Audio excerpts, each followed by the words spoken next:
Alors, cet après-midi, je vais donc vous parler de Schwaller de Lubicz, mais surtout, enfin, on parlera après, je vous raconterai un petit peu la vie de Schwaller de Lubicz, mais là, je vais surtout vous parler de rapport entre l'ancienne Égypte et le christianisme ésotérique, hein, ce qu'on peut appeler le christianisme ésotérique. Alors, René Schwaller de Lubicz est surtout connu comme le fondateur d'une égyptologie un peu particulière, une égyptologie qui n'est pas du tout officielle, et le fondateur de l'école symbolique, hein, dans l'égyptologie. Et cette école d'égyptologie a reçu en quelque sorte la caution de deux égyptologues qui sont reconnus, eux, par l'égyptologie officielle, Alexandre Varille et puis Robichon. Hein, et ils ont fondé ensemble, avec René Schwaller, le groupe de Luxor. Le groupe de Luxor, qui était un groupe qui étudiait l'égyptologie selon une optique qui est complètement différente de l'égyptologie officielle, complètement différente. C'est-à-dire qu'ils considéraient l'Égypte ancienne non pas comme un monde à notre image, comme un monde profane, mais considéraient que c'était un monde qui est entièrement centré sur le sacré. C'est-à-dire que le moindre geste, la moindre peinture, tout était en quelque sorte dicté et tout avait un sens symbolique. Tout renvoyait à un autre sens. Voilà.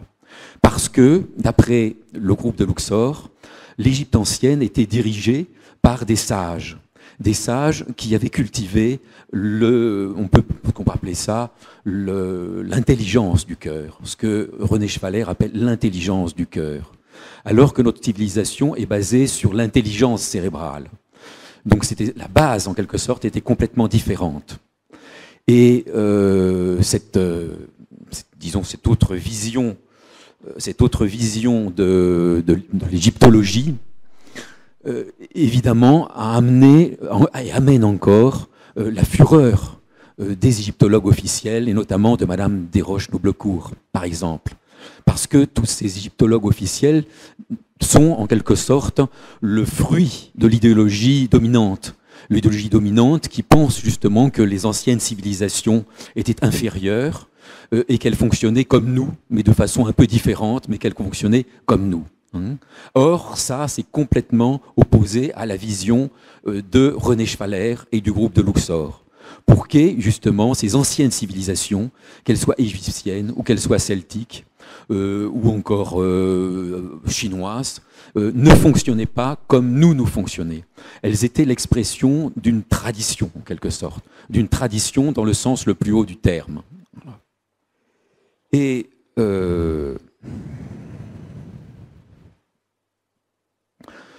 parce que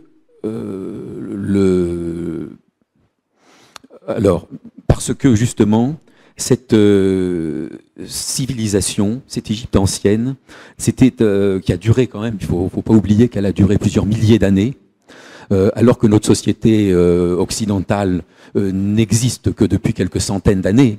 Donc c'est quand même, elle était basée sur des principes de la loi d'harmonie, hein, et cette loi d'harmonie justement qui était amenée par les sages. Voilà. Et alors, je suis un peu perdu dans mes feuilles là parce que j'ai fait des choses qui sont un petit peu dans le désordre. J'ai commencé à vous parler un petit peu dans le désordre. Et voilà. J'ai remis de l'ordre dans mes petites feuilles. Maintenant, je peux continuer. Et donc, cette égyptologie de l'école de Luxor, nous allons voir comment elle est liée au christianisme ésotérique. Mais auparavant, je dois vous dire que René Schwaller n'est pas simplement un égyptologue un peu particulier. C'était aussi quelqu'un qui était passionné par beaucoup de choses. Il était passionné notamment par le nombre d'or, il était passionné par le vitrail, il était passionné par la peinture, il a notamment été l'élève de Matisse, et à chaque fois de façon extrêmement concrète. C'est-à-dire que, par exemple, il avait construit un bateau au nombre d'or, il avait pratiqué l'art du vitrail, il avait pratiqué la peinture. À chaque fois, il avait toujours cette volonté de concrétiser, en quelque sorte, l'ésotérisme, de concrétiser justement sa vision des choses. Hein. Et toute l'œuvre, toute la pensée de René Schwaller est basée sur une passion unique qu'il appelle sa passion pour le monde des causes. Il se passionnait pour la peinture, il s'est passionné pour l'égyptologie, tout ça, ça paraît extrêmement dispersé, mais en fait tout ça obéissait à une passion unique, à un centre d'intérêt unique. Ce sont des expressions diverses d'une même passion qui était ce qu'il appelle la passion pour le monde des causes. Ou il appelle ça aussi la passion pour la loi de Genèse. Alors qu'est-ce que c'est que la loi de Genèse? Qu'est-ce que c'est que ce fameux monde des causes? Eh bien, pour mieux vous l'expliquer, je vais vous raconter une expérience qu'il a faite lorsqu'il était très jeune. Il raconte ça dans son premier livre qui est paru en 1915, qui est une petite étude sur les nombres. Et dans cette petite étude sur les nombres, eh bien, il raconte qu'il était absolument émerveillé. Il observait comme ça au microscope la cristallisation d'un sel. Et il était là, et il y avait l'Homère. Donc, rien n'apparaissait. Et brusquement, il y a eu cette cristallisation du sel. Et là, il dit qu'il a eu l'impression d'assister à la genèse d'un cosmos, à la genèse d'un monde. Et il y a un autre fait aussi qui l'avait beaucoup marqué, c'est l'étude, vous savez que la nymphose, c'est le passage justement de la chenille au papillon. La chenille s'enveloppe, justement, devient un chrysalide, et ensuite elle sera papillon. Or, il y a une phase dans cette nymphose où la chenille, ou plutôt la chrysalide, à l'intérieur, la chenille à l'intérieur de la chrysalide, n'est plus qu'une masse informe, une masse sombre, une masse noire, et qui ne semble comme une masse vraiment qui ne ressemble plus à rien. Eh bien, c'est de cette masse informe que va naître précisément le papillon. Alors, ce genre de fête naturelle auquel il a assisté, eh bien, l'ont beaucoup marqué. Et du coup, il était persuadé qu'il existe une loi unique qui régit la totalité du vivant. Non seulement ça régit la totalité du vivant, mais comme on va le voir, une civilisation comme la civilisation égyptienne était elle aussi l'expression de cette loi du vivant. Voilà. Et c'est ça la grande idée, on peut dire, de René Schwaller. Alors je vais vous donner un exemple qu'il donne. Il donne justement une espèce de parallélisme qui est extrêmement intéressant entre d'une part l'œuvre alchimique, parce qu'il faut dire que René Schwaller s'est passionné pour l'alchimie jusqu'à la fin de ses jours. Il avait un laboratoire au Plan de Grâce où il vivait, et il s'est livré à l'alchimie jusqu'à l'âge de 74 ans. Il est mort à 74 ans.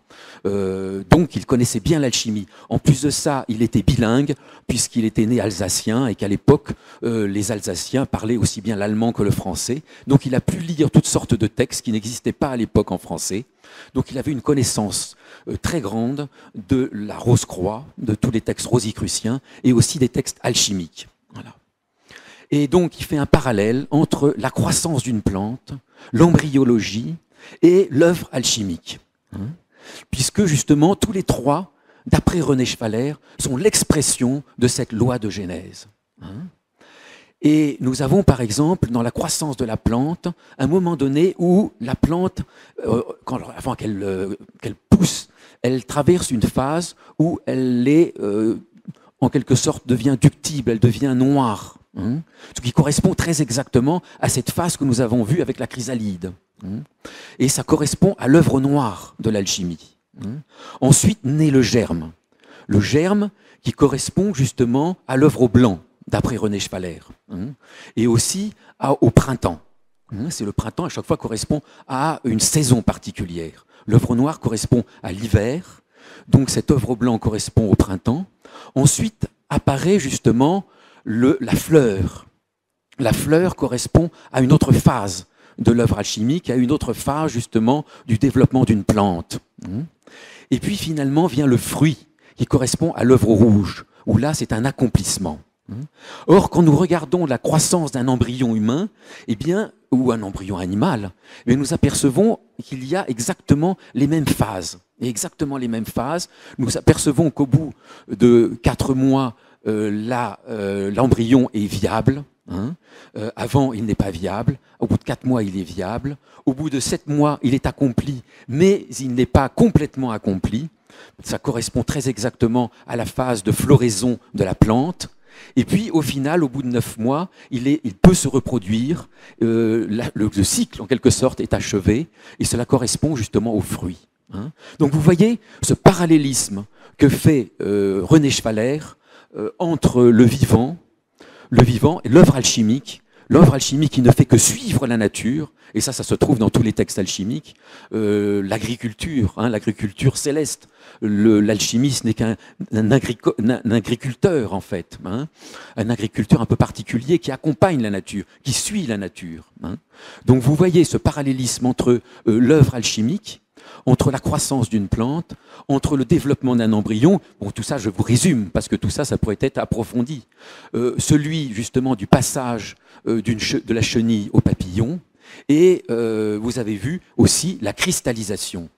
C'est-à-dire que le plus petit, quand on regarde simplement la cristallisation d'un sel, si vous comprenez parfaitement la cristallisation d'un sel, nous dit René Schwaller, on peut comprendre toute chose. Parce que justement, comme dit Hermès Trismégisme, ce qui est en haut est comme ce qui est en bas. Donc quand on connaît le plus petit, eh bien, ce plus petit reflète le plus grand, ce qui est en haut. Voilà, vous comprenez? Donc ça, c'est une loi fondamentale.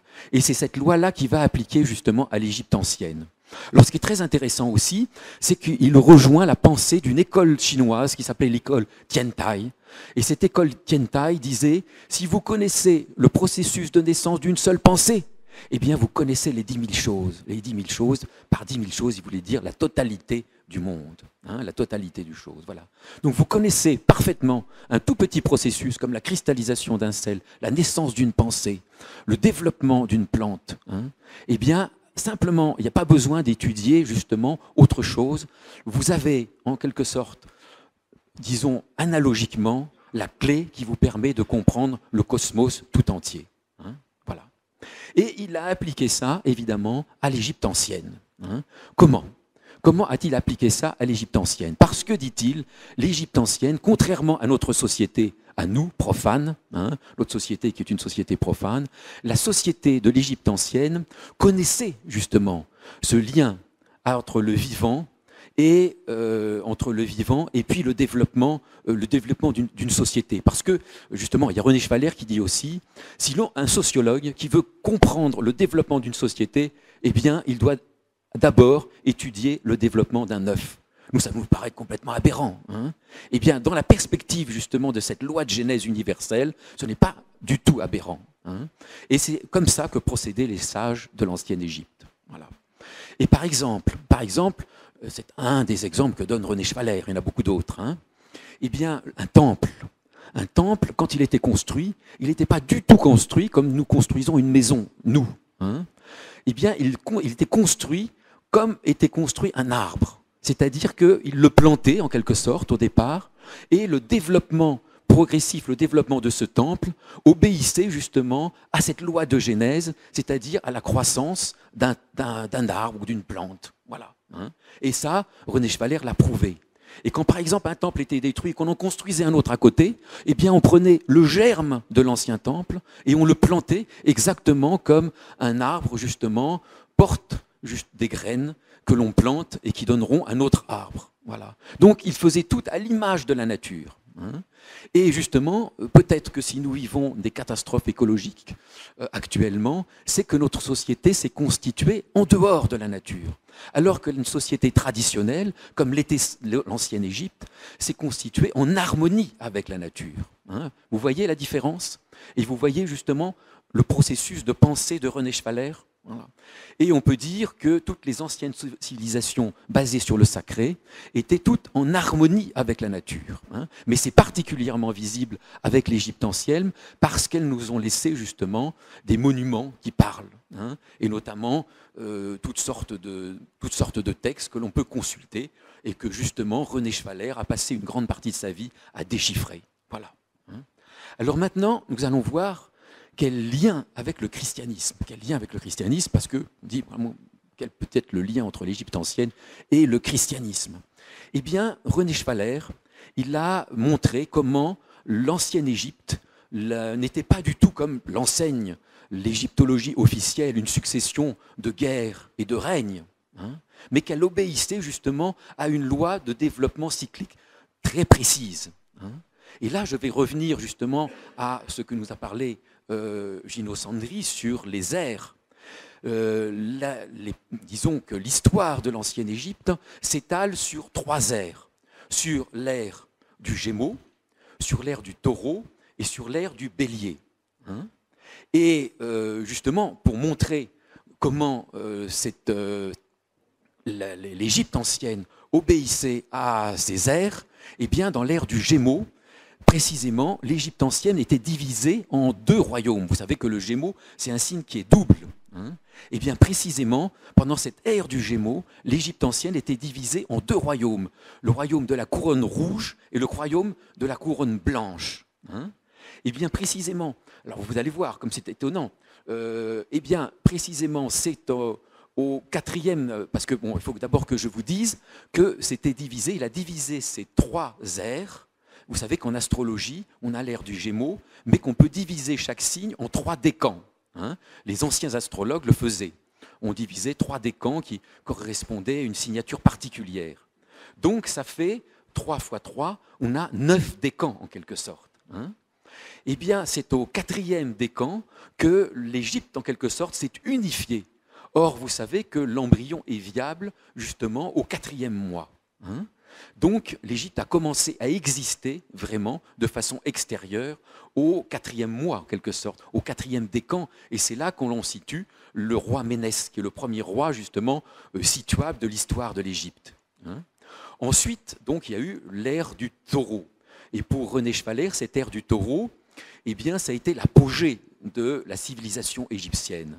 Eh bien, précisément, pendant cette ère du Taureau, eh bien, la divinité qui était mise en avant, c'était Apis, c'est-à-dire le taureau.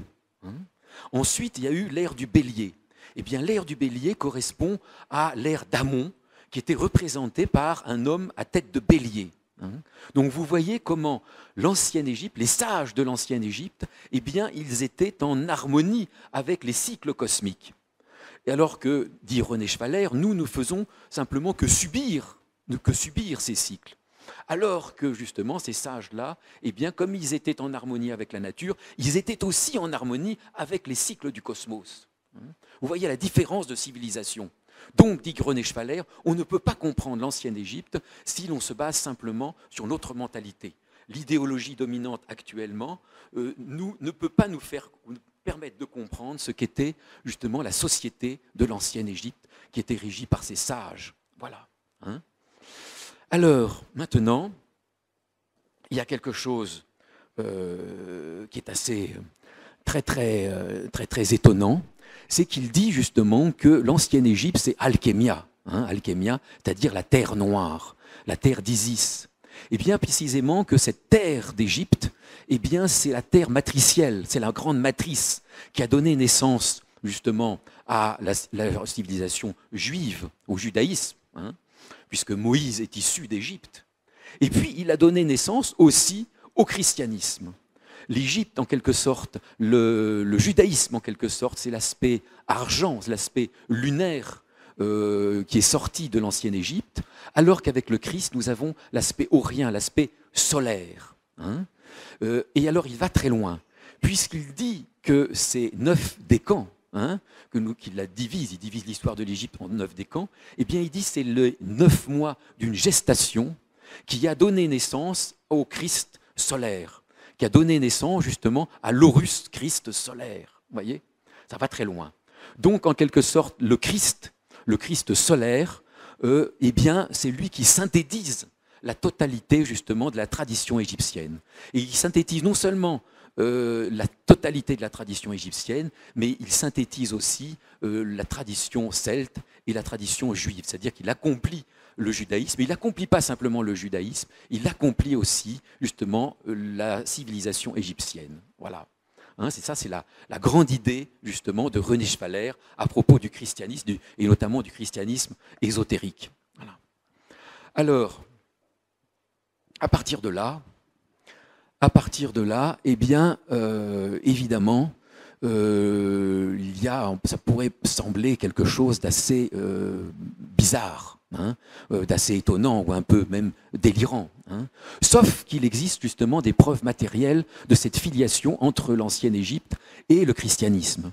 Puisque nous avons, nous, ici en France, des images, des vierges noires, qui étaient en fait à l'origine des vierges, qui étaient en fait des statues de la déesse Isis portant sur ses genoux l'enfant Horus. Hein, vous connaissez le mythe d'Osiris, d'Isis et d'Horus. Hein. Eh bien, justement, Horus et le Christ, c'est la même chose, nous dit René Schwaller. Hein. On peut dire que exactement Isis, qui a ressuscité justement Horus qui avait été tué par son frère Seth, eh bien, c'est un mythe parallèle au mythe christique, en quelque sorte. Et il y a notamment, on a retrouvé donc ces statues de Vierge Noire, et vous savez que ces statues de Vierge Noire représentent aussi, non pas le Christ historique, mais le Christ cosmique, puisque vous avez ces vierges qui sont noires et qui enfantent, qui ont un soleil d'or sur le ventre. Enfin, certaines Vierges Noires ont précisément un soleil d'or sur le ventre. Ce qui montre bien l'aspect symbolique, justement, de ce christianisme dont nous parle René Schwaller. Hein, et comment, justement, s'est faite cette filiation entre Isis, la Vierge, qui représente elle-même, qui symbolise elle-même l'espace cosmique, générateur des formes, et puis, justement, Horus, qui, lui, est le Christ, qui est le Verbe issu, justement, de cet espace cosmique générateur de formes. Voilà. Hein. Et donc, il faut dire aussi que le christianisme, évidemment, vous l'avez peut-être compris, le christianisme dont nous parle René Schwaller n'est pas du tout le christianisme historique. Le christianisme historique, c'est un christianisme, en quelque sorte, qui n'intéresse pas René Schwaller. Pour lui, il disait qu'il y a un christianisme secret, un christianisme ésotérique qui s'est perpétué, et qui s'est perpétué non pas parmi les théologiens, mais qui s'est perpétué notamment parmi les bâtisseurs des cathédrales. Et il cite justement cet exemple du Christ cosmique aux quatre orients, c'est-à-dire, vous savez que par exemple dans la basilique de Vézelay, eh bien, qui est une grande, magnifique église romane, eh bien, au fronton de cette église-là, il représentait une tête humaine avec munie de 4 ailes. Et il dit, c'est ça, le véritable Christ. C'est le Christ cosmique. Ce n'est pas le Christ, l'être humain qui est crucifié. Il dit justement, c'est justement le Christ cosmique aux 4 ailes, le Christ aux 4 orients. Il appelle ça aux 4 orients. Et ce Christ-là, justement, qui est crucifié avec 3 clous, mais ces 3 clous, c'est les 3 principes. Donc les 3 principes qui agissent sur les 4 éléments. 3 x 4, 12, et nous avons effectivement le zodiaque. Donc vous voyez que la lecture que fait René Schwaller du christianisme n'a pas grand-chose à voir avec le catéchisme. C'est un christianisme, justement, qu'on peut appeler ésotérique ou cosmique. Et pour lui, justement, il s'est perpétué, notamment à l'époque romane. Et si vous regardez attentivement dans les cloîtres romans, notamment le langage notamment qui est laissé par les bâtisseurs de cathédrales, ou plutôt par les imagiers, eh bien, vous allez voir qu'il y a tout un enseignement alchimique, ésotérique, extrêmement précis. Voilà. Et là, je vais vous parler maintenant plus précisément de l'Évangile. Parce que, justement, pour les Schwaller, l'Évangile est aussi un texte initiatique. Ce n'est pas du tout simplement une histoire, une petite histoire. Nous, comme on a l'habitude de le voir, en fait, l'Évangile est un texte ésotérique, un texte initiatique qui décrit justement la transfiguration de l'être humain. Donc, elle s'adresse à nous tous. Elle s'adresse à nous tous. Voilà. Et que nous dit-elle ? Eh bien, elle nous parle, et c'est à chacun, justement, de déchiffrer l'Évangile. Et elle nous parle, justement, quelque chose qui a à voir avec la naissance du divin en l'être humain. Voilà. C'est quelque chose donc qui est non pas effectivement, il y a un aspect aussi historique, mais l'aspect historique est finalement assez peu intéressant, hein, comme on le verra. Voilà. Et alors, attendez, je vais encore une fois parce que... Alors d'abord, ce que l'on peut remarquer, ça, c'est juste histoire de ne pas oublier des choses importantes que je vous dise. Et d'abord, c'est que l'ère du Christ, évidemment, c'est l'ère des poissons. Hein. Or, si vous lisez déjà l'Évangile, vous apercevez qu'il a recruté ses disciples parmi des pêcheurs de poissons. Hein. Donc, vous voyez, au point de vue symbolique, c'est intéressant. Or, vous savez que les premiers disciples du Christ n'avaient pas du tout pour symbole la croix, hein, la croix où il y avait un personnage crucifié, comme c'est devenu assez tardivement, mais c'était le poisson. Et pour reconnaître justement un adepte du Christ, il traçait justement secrètement un poisson. Et là, on savait que c'était un adepte justement du christianisme à l'origine. Donc, ils étaient tout à fait conscients à l'époque justement du lien du christianisme avec l'ère des poissons. Donc, après justement l'ère des Gémeaux, du Taureau, du Bélier, venait l'ère du Poisson, qui est l'ère justement du christianisme. Voilà.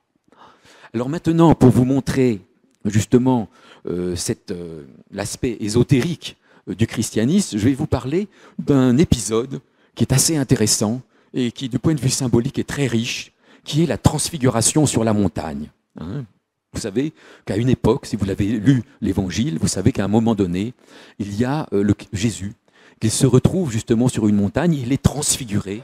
C'est-à-dire, disent les évangiles, son manteau blanc était, disons, lumineux comme les éclairs. Il avait la tête justement complètement lumineuse, complètement transfigurée. C'est la période justement, c'est l'épisode dans les évangiles de la transfiguration. Or, ce qui est très intéressant, c'est de voir qu'il y a en fait 6 personnages. Il y a 3 personnages, il y a 3 disciples de Jésus qui sont présents. C'est-à-dire Pierre, Jacques et puis Jean, hein, qui sont présents. Et puis, il y a 3 autres personnages qui représentent l'aspect, une triade spirituelle. Il y a Jésus, il y a Moïse et il y a Élie. Hein. Et nous allons voir comment, justement, ces 6 personnages, d'un point de vue symbolique, c'est tout à fait passionnant, tout à fait intéressant. Hein, et qu'il y a là une clé. Voilà. Et que les personnages, justement, sont 2 triades, l'une humaine et l'autre, justement, qui n'est pas humaine, qui est, on peut appeler, spirituelle, et qui se font face. Alors, nous avons d'abord Pierre. Pierre, vous savez, qui correspond à Moïse. Moïse, vous savez qu'il n'est pas entré dans la terre promise. Et c'est lui, justement, qui est le législateur, les 10 commandements. Et vous avez, correspond très exactement à Pierre, qui est justement celui sur lequel le Christ a basé son Église, et qui est aussi celui qui est faillible, puisqu'il a trahi le Christ. Donc vous voyez qu'il y a correspondance entre Moïse et puis Pierre. Maintenant, nous avons Jésus et Jacques. Vous avez Jésus, Jacques. Mais pour savoir qui est Jésus, interrogeons-nous sur Jacques. Jacques, eh bien, c'est l'âme qui pèlerine, c'est le pèlerin. Le pèlerinage à Saint-Jacques, la coquille, c'est celui qui pèlerine justement de vie en vie.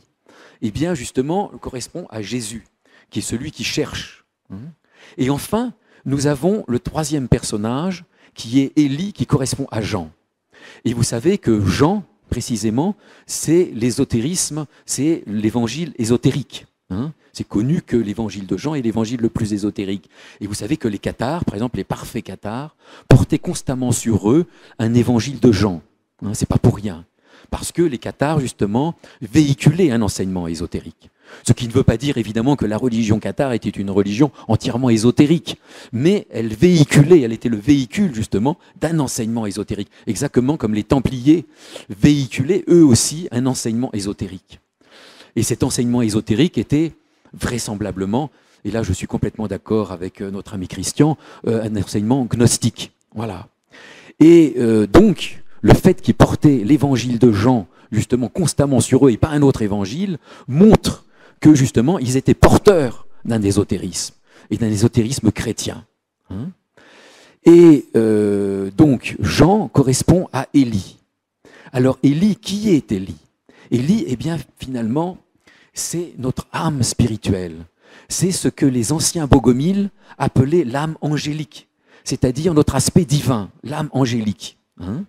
Et la preuve de ça, et j'aime beaucoup ce terme justement d'âme angélique, qui est repris justement aussi, que l'on retrouve dans l'ésotérisme kurde, dans certains mouvements justement soufis, qui parlent eux aussi d'âme angélique. Et peut-être y a-t-il eu justement des relations entre les Ismaéliens, les écoles de sagesse ismaélienne, et puis les bogomiles et les cathares. Parce que vous savez que justement le premier concile cathare a été présidé par deux évêques bogomiles, dont l'un s'appelait Nicétas et l'autre je ne me rappelle plus le nom, hein, mais par deux évêques bogomiles. Donc il y a peut-être eu filiation, parce qu'on retrouve ce même terme d'âme angélique à la fois chez des Ismaéliens, dans l'ésotérisme kurde, chez certains soufis kurdes, et puis justement chez les bogomiles. Et alors donc correspondante à justement Élie, correspondant à Jean, se trouve donc Élie. Hein. Et justement, cette correspondance entre Élie et l'âme angélique explique un des épisodes les plus mystérieux et qui est vraiment très très étrange de l'Évangile, qui est justement l'épisode de la crucifixion. Vous savez que lorsque Jésus-Christ est sur la croix, à un moment donné, il dit « Élie, Élie, pourquoi m'as-tu abandonné ?» Alors évidemment, de point de vue exotérique, c'est absolument incompréhensible. Élie, Élie, pourquoi m'as-tu abandonné? Ça n'a aucun sens. Pourquoi fait-il appel justement à un prophète de l'Ancien Testament? Et en plus de ça, pour marquer la chose, il y a un des assistants qui insiste et qui dit, c'est les évangiles qui le disent, et qui dit, il l'appelle Élie. Voilà. Tandis que si on se place d'un point de vue ésotérique et en considérant qu'Élie, c'est justement notre âme angélique, hein, et si on considère que le processus justement de la passion christique, c'est un processus de transfiguration, alors tout s'explique. Parce que justement, il y a une phase dans ce processus de la transfiguration, de l'initiation justement de l'être humain, où on se croit abandonné de Dieu. C'est l'œuvre noire. C'est précisément, ou plutôt une œuvre noire, parce qu'il y a plusieurs œuvres noires. Et c'est précisément la période de la nuit obscure dont parle saint Jean de la Croix, hein, où effectivement on se croit abandonné dans notre âme angélique. Et donc là, tout s'explique. Tout s'explique. Le Christ sur la croix appelle effectivement « Élie, Élie, pourquoi m'as-tu abandonné ?» C'est-à-dire qu'il se croit abandonné par son âme angélique. Voilà. Hein. Donc vous voyez comment tout s'explique par l'ésotérisme de l'Évangile. Et que si on se contente de lire l'Évangile comme une petite histoire, eh bien il y a des faits qui sont absolument inexplicables. Comme le fait aussi que dans l'Évangile de Jean, qui est l'Évangile ésotérique, eh bien il y ait 7 miracles du Christ. Hein, qui s'étage depuis le miracle où il y a la transformation de l'eau en vin jusqu'à la résurrection de Lazare. Et ça, je vous laisse justement lire l'évangile de Jean ou relire l'évangile de Jean et décrypter justement ces 7 miracles qui sont évidemment tout à fait dans un processus initiatique.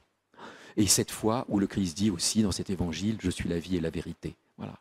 Donc vous voyez que dans l'évangile, beaucoup de choses ne s'expliquent que lorsque l'on adopte un décryptage ésotérique, en quelque sorte. Hein. Alors, maintenant, il y a en fait, dans l'Évangile, on peut dire 3 baptêmes. Il y a premier baptême, qui est le baptême d'eau, avec Jean-Baptiste, où on peut dire que cette âme angélique prend l'apparence d'une colombe, elle prend l'apparence d'une colombe qui descend justement. C'est un premier attouchement en quelque sorte de la grâce, de cette présence de l'âme angélique. Hein. Il y a le deuxième baptême qui est la transfiguration dont je vous ai parlé, hein, où il y a là par contre le Christ en fait est transfiguré. Mais ce n'est pas l'union totale justement entre la personne de Jésus et puis son âme angélique, hein, qui est symbolisée par Élie, hein, ou par le Père, hein, quand il parle du Père qui est dans les cieux. Hein. Voilà.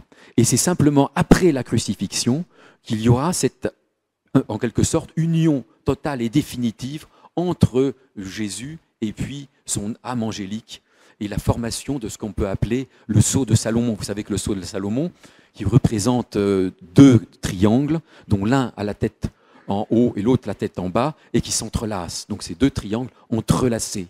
Eh bien, ces deux triangles entrelacés, justement, du sceau de Salomon, symbolisent l'accomplissement.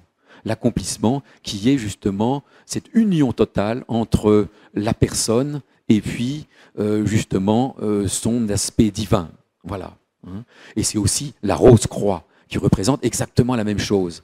La rose-croix avec les 4 branches de la croix qui représentent la matière, en fait, et la rose centrale, donc qui représente justement l'union, là encore, du 4 et du 3, on peut dire, ou de la quintessence, des 4 éléments, et de la quintessence centrale symbolisée par la rose.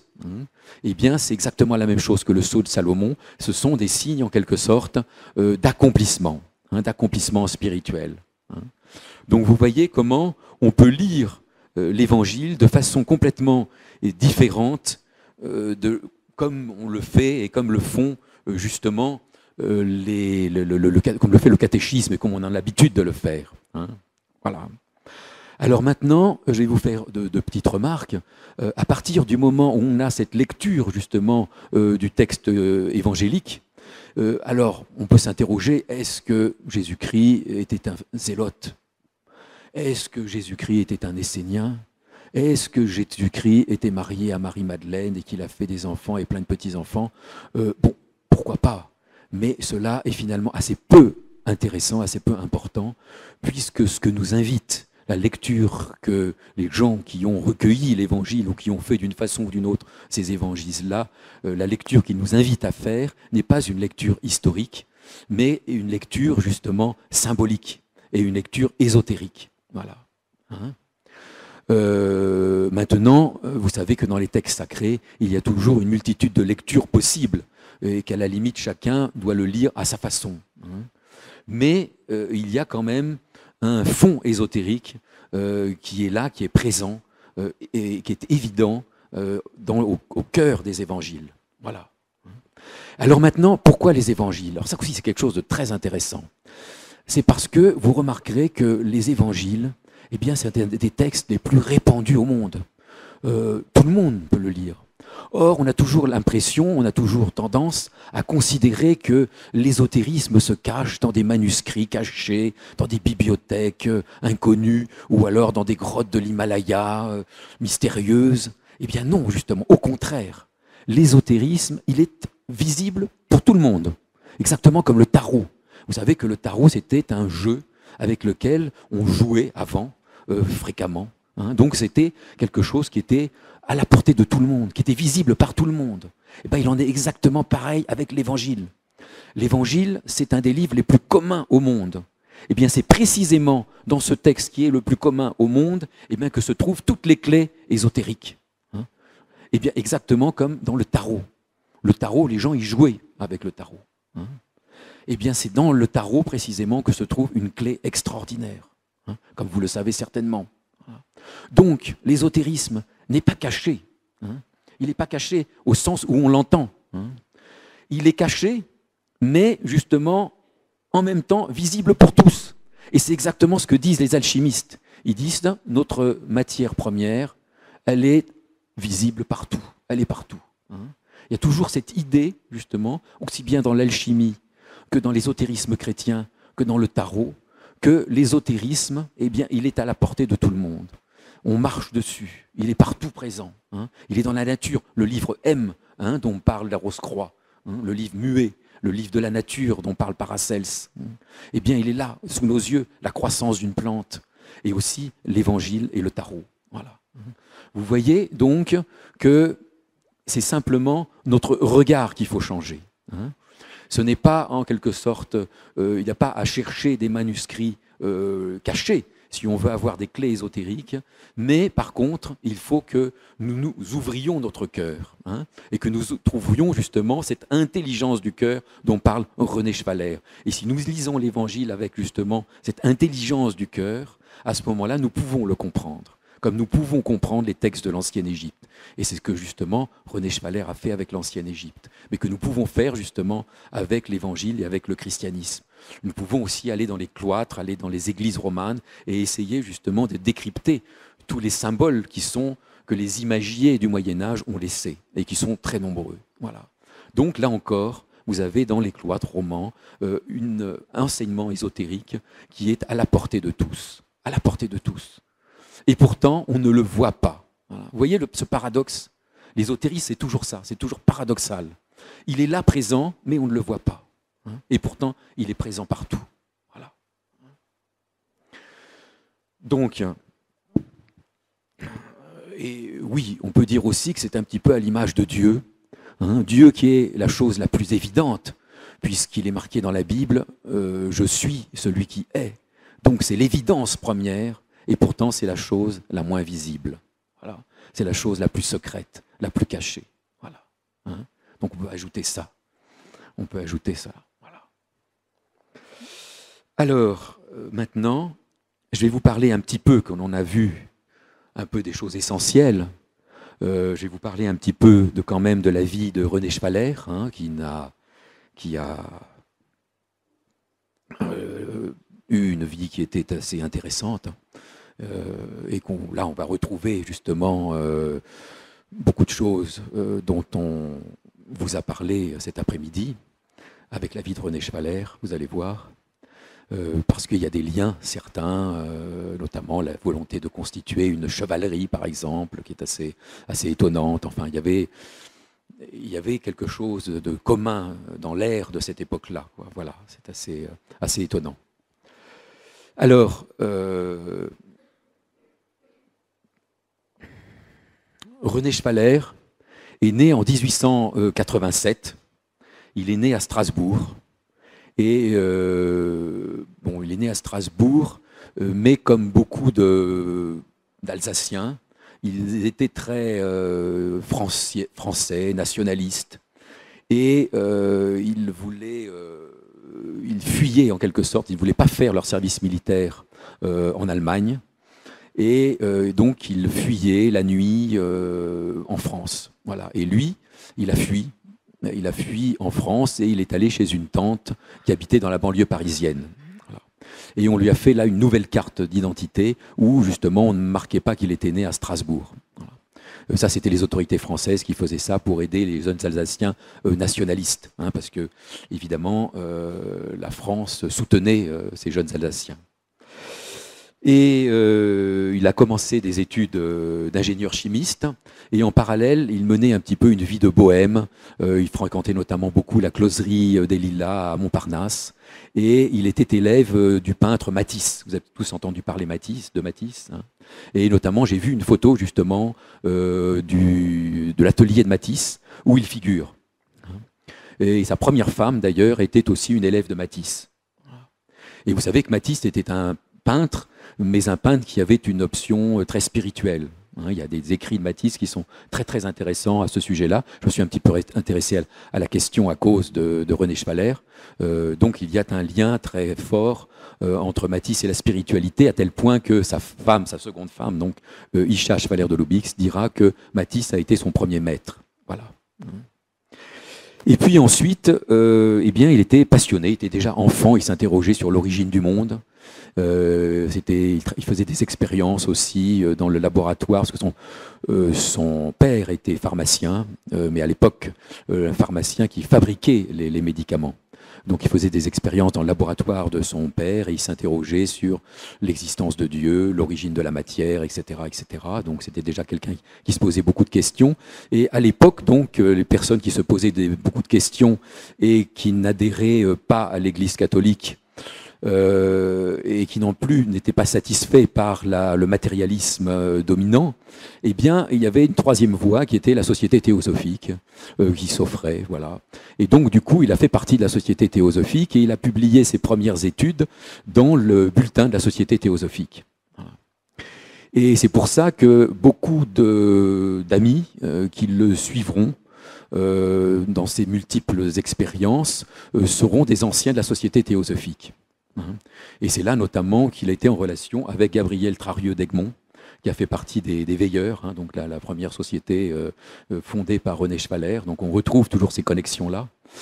Mais bon, il faut se placer, évidemment, maintenant, la société théosophique nous paraît un peu délirante, hein, c'est parce qu'il y a eu, depuis René Guénon, toutes ces études sur la société théosophique, mais à l'époque, disons, la perception des choses était complètement différente. Il faut toujours se resituer dans le contexte de l'époque. Hein, et dans le contexte de l'époque, la société théosophique apparaissait justement comme quelque chose d'assez intéressant, voilà, pour quelqu'un qui se pose des questions.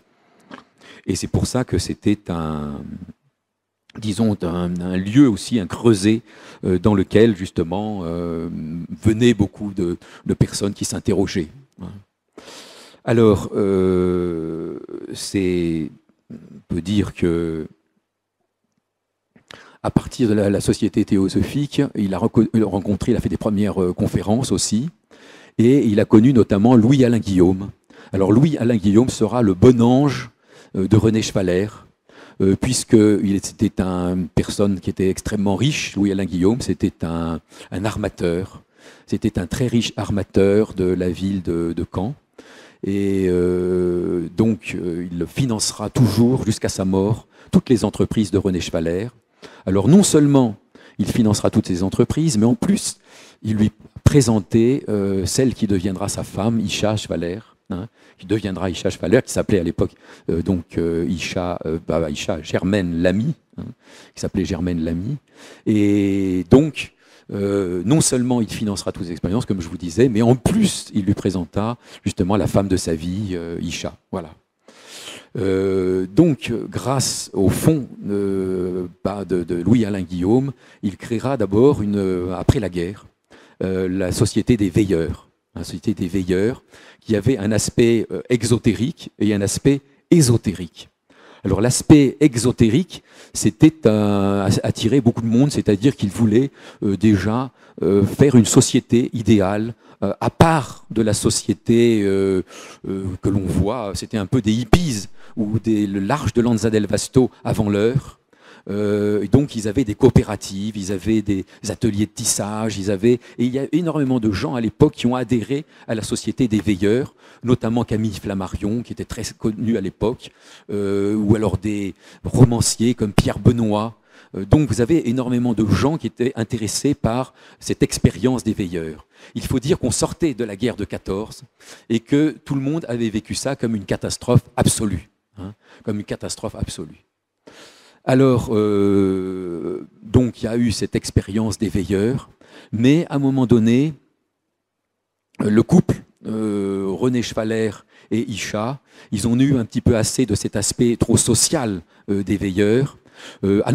D'abord, comme je vous parle comme ça un petit peu librement, hein, je ne suis plus du tout mes notes, donc j'avais oublié aussi une phase extrêmement intéressante de cette œuvre des veilleurs, c'est qu'il y avait un aspect ésotérique. Et dans cet aspect ésotérique, et là on rejoint ce que nous a dit Christian tout à l'heure, dans cet aspect ésotérique, il y avait la volonté de constituer une nouvelle chevalerie. Et notamment, cette chevalerie avait pour maître, en quelque sorte, René Schwaller et surtout le poète Miloš. On retrouve ce poète, justement, lituanien, Miloš. Hein. Donc, ils avaient constitution d'un blason, et notamment Miloš lui a transmis son nom. Parce qu'au départ, René Schwaller s'appelait simplement René Schwaller. Et s'il a ajouté de Lubitsch à son nom, c'est parce que, justement, son ami Miloš lui a transmis son nom, mais de façon tout à fait rituelle. C'est-à-dire qu'il y a eu une nuit de veille, il y a eu tout un adoubement chevaleresque, etc., etc. Voilà, donc il y a eu transmission, en quelque sorte, du nom de Lubitsch à René Schwaller. Et c'est pour ça qu'il s'appelle René Schwaller de Lubitsch. Voilà. Et cet aspect ésotérique des veilleurs était très très intéressant. Mais on sait assez peu de choses là-dessus. On sait assez peu de choses. On sait qu'ils avaient des constitutions d'un blason et que leur idéal, justement, c'était exactement comme celui de Paul Lecourt, de constituer une nouvelle chevalerie.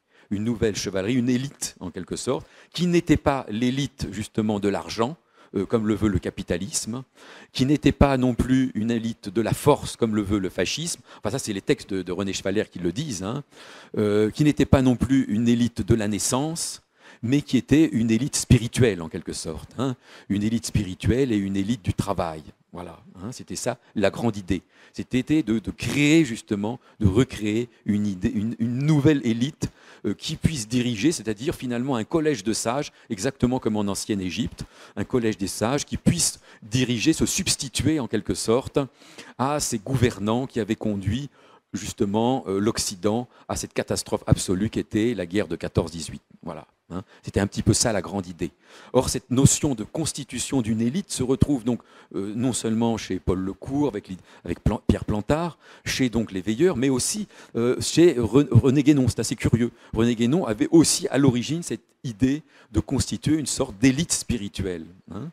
Donc, nous retrouvons toujours cette même idée qui avait lieu, justement, qui avait cours pendant l'entre-deux-guerres, entre la guerre de 1914 et de 14-18 et la Seconde Guerre mondiale. Voilà.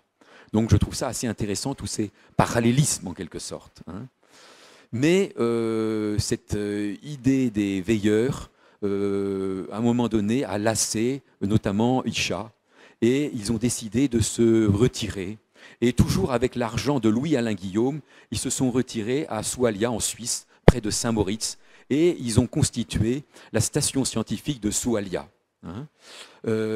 Alors ça, c'était quelque chose de beaucoup plus, disons, discret. Hein. Ce n'était pas du tout quelque chose comme les veilleurs qui était ouvert à tout le monde. Quelque chose de beaucoup plus discret et plus centré sur la science, puisqu'il y avait un observatoire astronomique et il y avait aussi des ateliers de verrerie, de tissage. Il y avait aussi des artistes qui sont venus, et notamment Miro. Miro est venu justement travailler à Soualia parce que René Schwaller était très lié justement au milieu artistique. Donc voilà, il y a aussi des artistes qui sont venus, et à ce moment-là, justement, René Schwaller a pratiqué l'art du vitrail et il l'a retrouvé, dit-il. Hein, c'est pas lui qui le dit, c'est sa femme Isha. Aïcha dit qu'il aurait retrouvé le bleu de Chartres. Hein, le bleu de Chartres qui était justement une coloration secrète justement du verre et qui était très proche justement de quelque chose d'alchimique. Hein, parce qu'il y avait un lien très, évidemment très étroit entre l'art du vitrail, l'art de teinter en quelque sorte, hein, les teinturiers de la Lune. Hein, les alchimistes se disaient les teinturiers de la Lune, entre l'art justement de teinter le vitrail et l'art alchimique. Hein. Donc vous voyez toujours cette idée et en même temps cette volonté de œuvrer de façon concrète. Voilà. Donc ça, c'était la deuxième phase, la deuxième œuvre en quelque sorte de René Schwaller et de sa femme. Et puis ensuite, toujours dans cette idée de se retirer, hein, de faire quelque chose de plus solitaire, ils ont acheté une villa au Plan de Grâce, et puis ils sont partis vivre à Palma de Majorque, dans un ancien hospice qu'ils ont occupé, et ils ont été obligés de partir en fait à cause de la guerre civile, du commencement de la guerre civile espagnole. Et à ce moment-là, ils ont acheté je pense toujours avec l'argent de Louis-Alain Guillaume, là je n'ai pas eu de documents précis à ce sujet-là, mais je pense, un yacht, mais pas un petit yacht, hein, c'était un yacht avec du personnel, avec un capitaine, enfin c'était un yacht royal avec un grand bateau, et avec ce yacht assez extraordinaire, ils ont commencé à parcourir toute la Méditerranée. Ils ont commencé à parcourir toute la Méditerranée et c'est là qu'ils se sont arrêtés en Égypte. Et ils ont commencé à parcourir, d'abord à remonter le Nil, et ensuite ils se sont fixés à Luxor pendant 15 ans. Voilà. Et ils vivaient dans un hôtel à côté de Luxor que j'ai visité, qui est juste en face du temple de Luxor, et qui est assez intéressant parce que c'est un hôtel qui n'a pas été racheté par des grands groupes hôteliers occidentaux et qui sont encore tenus par des Égyptiens. Donc ils ont laissé tout en l'état.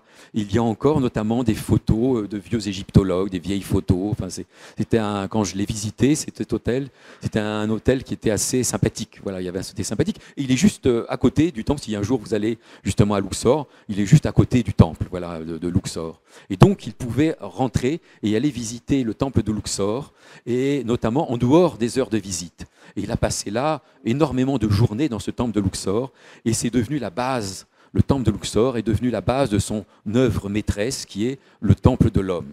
Voilà. Hein, parce qu'il s'est aperçu, en visitant, en disons, en pénétrant intuitivement ce temple-là, de tous les secrets que recelait justement le temple de Luxor et qu'il a donné en partie justement dans ce livre-là, voilà, et qui est tout à fait passionnant, où il donne un décryptage justement du temple de Luxor, qui était en fait le temple de l'homme et qui était un résumé en quelque sorte de la connaissance universelle, quoi, voilà, et qu'il a essayé de restituer dans ce livre énorme, hein, qui est l'œuvre d'une vie en quelque sorte, et qu'il a édité ensuite de retour en France à compte d'auteur, avec un éditeur qui s'appelait Bruno Durocher aux éditions Caractère, tout ça payé par son beau-fils, par le fils de sa femme, Jean Lamy, qui était un médecin, donc voilà, qui était le médecin, parce qu'ensuite ils sont retournés donc en France et ils ont vécu dans la villa qu'ils avaient achetée au Plan de Grâce. Voilà. Ils ont vécu donc avec Lucie Lamy, avec deux des enfants de Isha, chevalière de Loubix. C'était notamment Lucie Lamy, qui était la fille d'Isha, qui les avait accompagnés en Égypte, et Jean Lamy, qui était médecin, et qui a notamment, j'ai rencontré des gens qui avaient été soignés par Jean Lamy, parce que finalement les gens au Plan de Grâce se souviennent plus de Jean Lamy que de René Schwaller. René Schwaller, il savait, en général, les gens comme ça, ordinaire, ne savait pas son existence, ne connaissait pas son existence. Tandis que Jean Lamy, c'était un médecin, et c'était en plus un médecin des pauvres, il allait notamment consulter à bicyclette.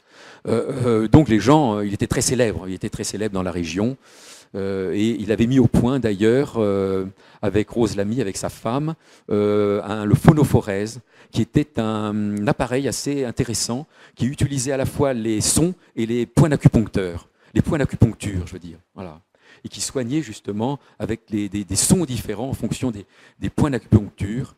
Et malheureusement, je pense que j'ai essayé de me renseigner, mais apparemment, il n'y a plus personne qui utilise justement cet appareil-là, parce qu'il paraît quand même que c'était relativement efficace. Voilà, c'était le fameux phonophorèse. Et puis ensuite, eh bien, toutes ces personnes-là habitaient dans la villa du Plan de Grâce, qui était très grande, hein, qui était une villa qui avait 2 étages, et jusqu'à la mort de René Schwaller, qui est arrivé donc à l'âge de 74 ans. Il est mort d'un cancer du poumon parce qu'il avait toujours fumé énormément toute sa vie, il fumait cigarette sur cigarette. Et donc voilà, à 74 ans, il est mort d'un cancer du poumon. Et puis Isha l'a suivi un an plus tard. Donc ils sont morts en 61 et Isha en 62, je crois. Voilà. Et ensuite ont habité donc à la villa du Plan de Grâce et resté à la villa du Plan de Grâce Lucie Lamy et Jean Lamy. Et puis ensuite la villa a été vendue, etc. Voilà, voilà un petit peu l'histoire de René Schwaller, hein, qui est quand même intéressante, notamment par ses connexions avec toutes les idées de Paul Lecourt, de Pierre Plantard, toutes ces idées de chevalerie, d'élite, etc. J'ai trouvé la relation, parce que je ne savais pas, hein, que Paul Lecourt avait voulu faire aussi une nouvelle chevalerie, donc j'ai trouvé ça très intéressant, cette relation entre les deux. Voilà. Alors, la pluie arrive enfin. Alors, s'il y en a qui ont des questions à poser, voilà, oui.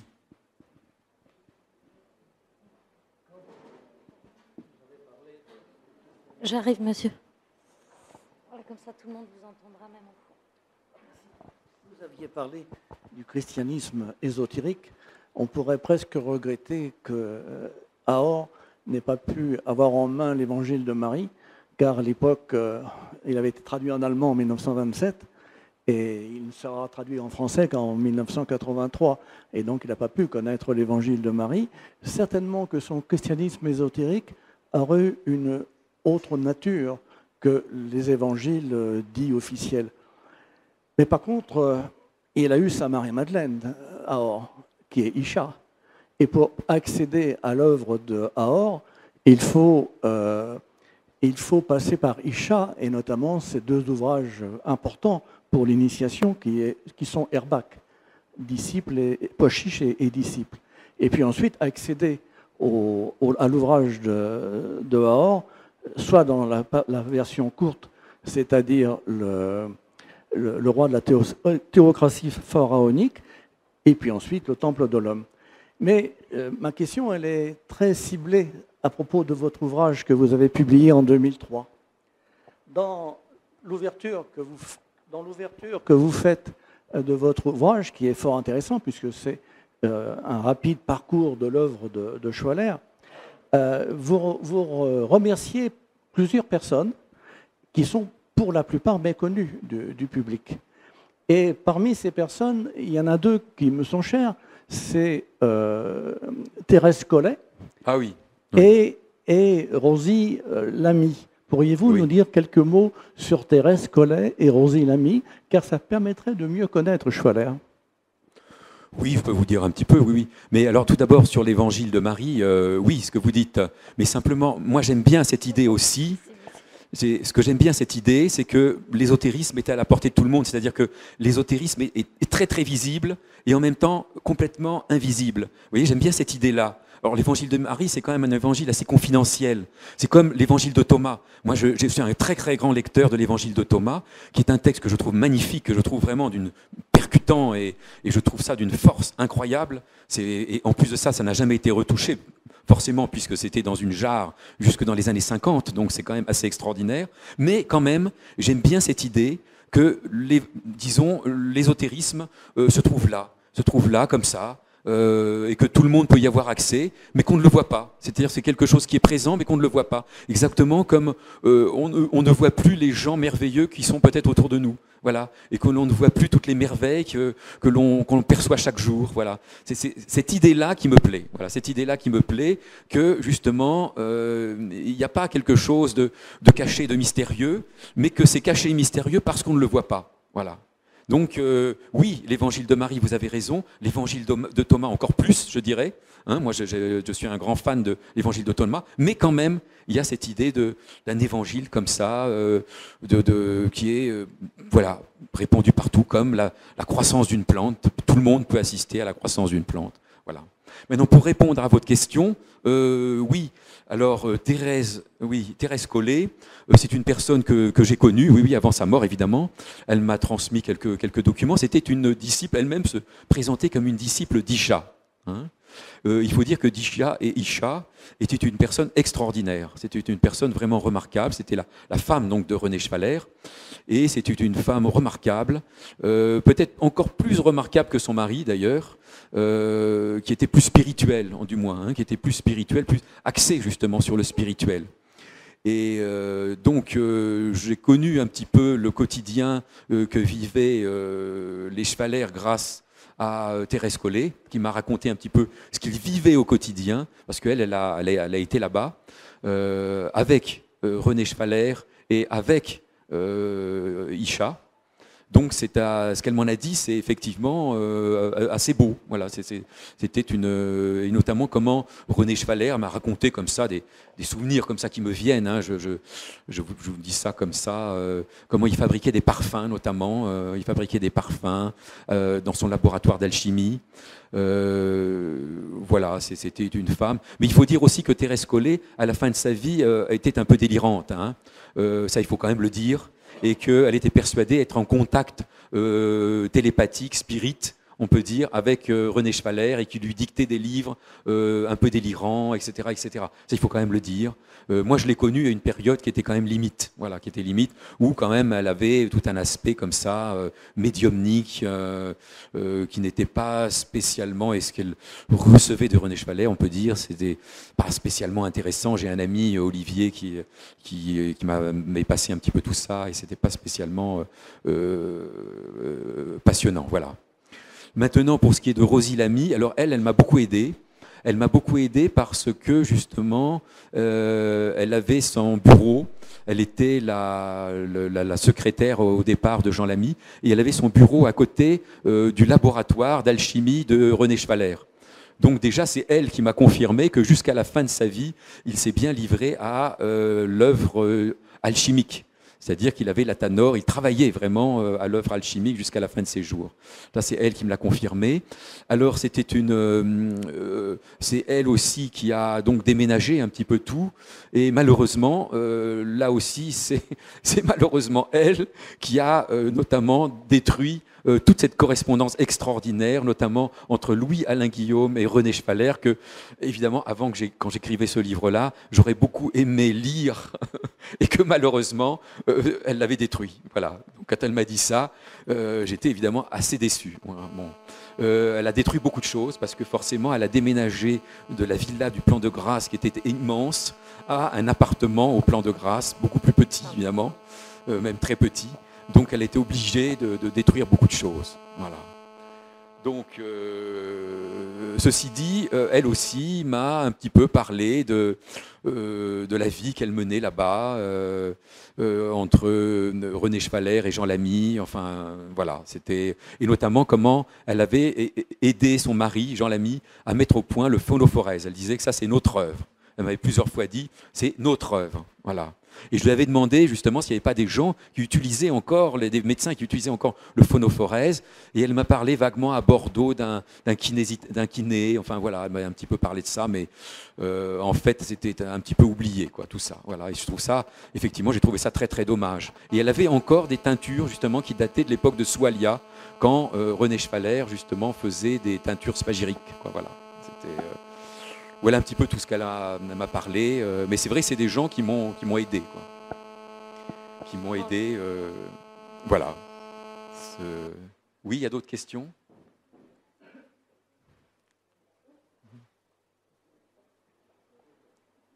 Quelqu'un dans la salle? Oui, vous dites, oui, c'est très visible d'étudier les évangiles, mais qui a écrit les évangiles? C'est un peu le problème aussi pour un certain, en tout cas pour moi.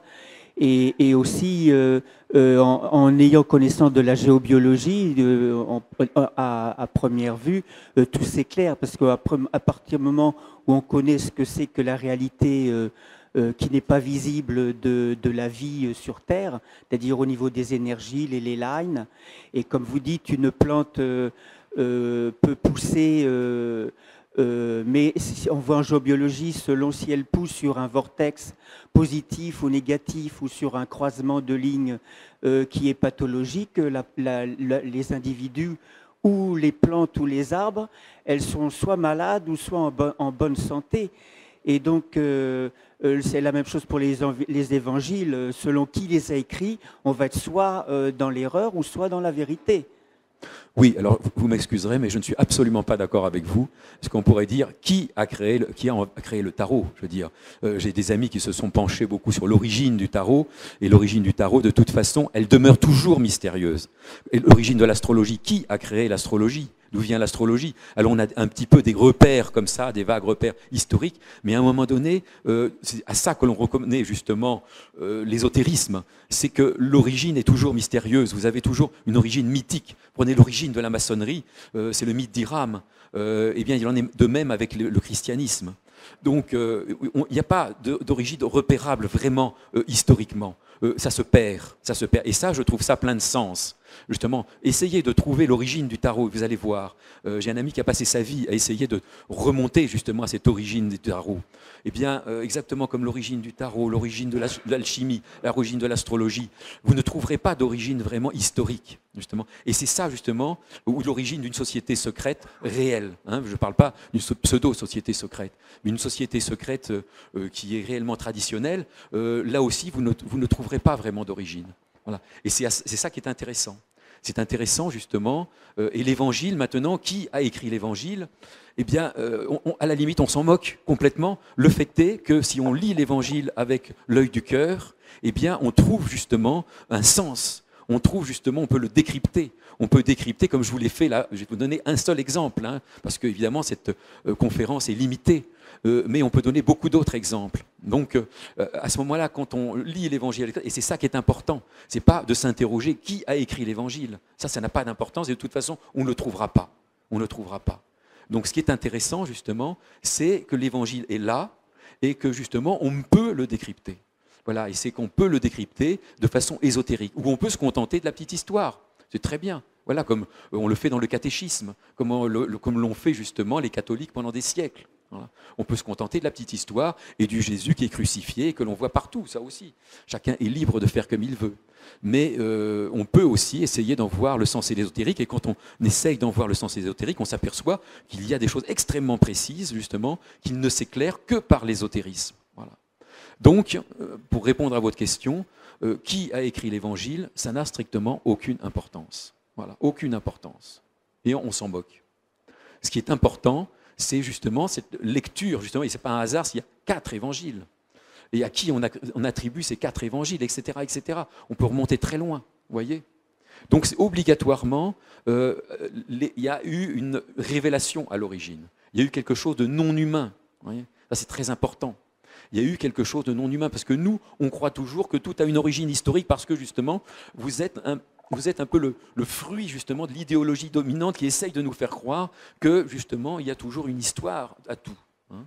C'est-à-dire qu'on peut toujours tout remonter de façon rationnelle. Non, il y a aussi justement des révélations.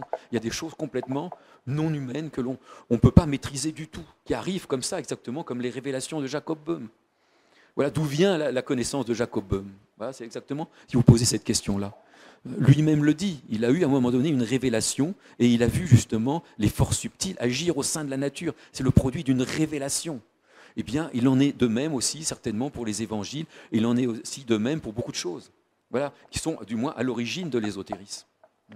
Il y a aussi justement le non-humain. Alors évidemment, comme nous, on est conditionné d'une certaine façon, de façon rationnelle, on est conditionné à voir les choses avec une origine historique et tout ça. Ça, on ne l'accepte pas du tout. On ne veut pas voir ça. Mais justement, c'est peut-être nos propres conditionnements qu'il faudrait mettre en doute. Il faudrait peut-être prendre une certaine distance avec nos conditionnements et se dire, ah oui, effectivement, on nous a conditionnés comme ça. On nous a conditionnés à essayer de voir une origine historique. Mais est-ce qu'il y a toujours une origine historique? Voilà. Est-ce que les gens, quand ils parlent de révélation, est-ce qu'ils n'ont pas raison, justement?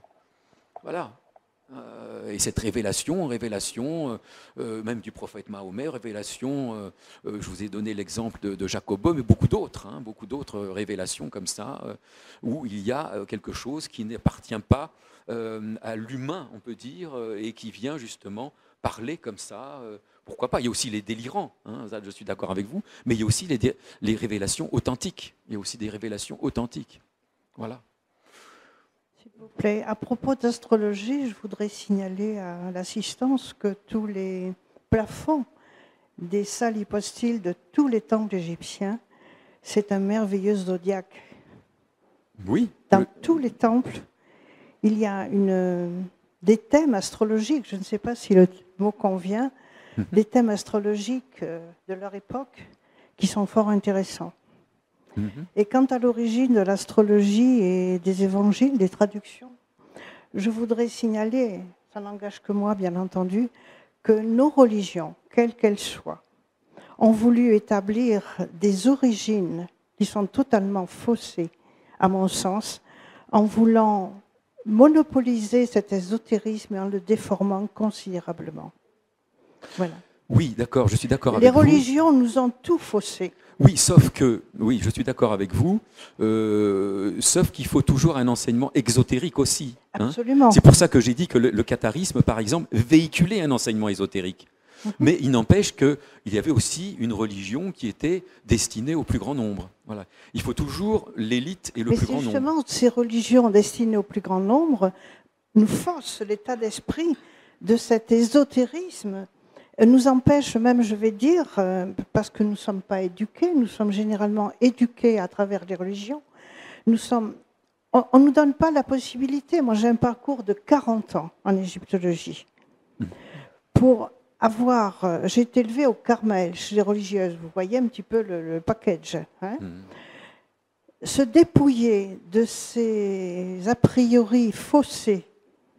Je dis faussés maintenant parce que je fais un bilan comparatif entre les textes et les propos qu'on nous tient dans des milieux judéo-chrétiens romans. Et quand on retrouve des textes, j'ai eu le privilège, je ne partage pas tout à fait votre appréciation quant à Madame Desroches-Jablecourt, qui a été mon mentor. J'ai connu intimement Madame Desroches-Lecourt en tant qu'archéologue, je vous rejoins pleinement. Mais quand on la connaît intimement, c'est une dame, une grande dame de l'ésotérisme qui m'a enseigné énormément de choses. Et je voudrais vous remercier et vous rendre hommage également, à savoir que vous venez de faire, je suis un peu troublée là par mes propos, une synthèse qui me réchauffe le cœur, parce qu'on se sent seul dans ce parcours, on se sent incompris, on se sent bafoué par les religions, on se sent largué, je vais dire. On est toujours bien, on est toujours beaucoup mieux dans des archives. Les archives du Louvre, par exemple, la Bibliothèque nationale, où on retrouve cette quintessence de l'origine, sans connaître. On est en voie vers cette quintessence, mais comme vous disiez tout à l'heure, on ne la connaît jamais, l'origine. Voilà. Je vous remercie infiniment. Merci.